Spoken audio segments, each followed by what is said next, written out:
দেশের সড়ক পরিবহন ব্যবস্থাকে আরও আধুনিক, নিরাপদ ও জবাবদিহিমূলক করতে গুরুত্বপূর্ণ সিদ্ধান্ত নিয়েছে সরকার। আগামী ১ আগস্ট ২০২৬ থেকে দেশের সব গণপরিবহনে GPS global positioning system device স্থাপন এবং তা সার্বক্ষণিক সচল রাখা বাধ্যতামূলক করা হয়েছে। গত ১১ জুন সড়ক পরিবহন ও মহাসড়ক বিভাগ এ সংক্রান্ত প্রজ্ঞাপন জারি করে।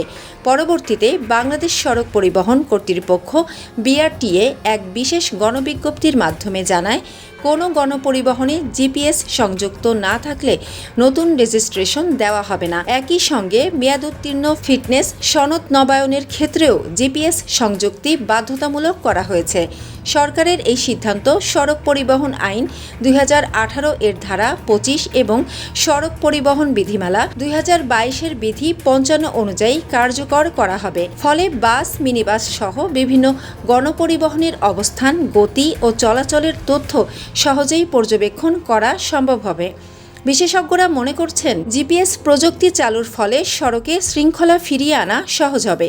চালকরা নির্ধারিত রুট ও স্টপেজ মেনে চলতে বাধ্য হবেন। বেপরোয়া গতিতে গাড়ি চালানো কমবে এবং অতিরিক্ত যাত্রী বহন বা মাঝপথে যাত্রী নামিয়ে গাড়ি বন্ধ করে দেওয়ার মতো অনিয়মও নিয়ন্ত্রণে আসবে।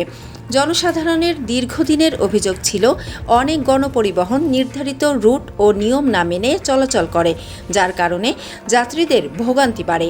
সরকারের নতুন এই উদ্যোগ বাস্তবায়িত হলে যাত্রী সেবা আরও উন্নত হবে বলে আশা করা হচ্ছে।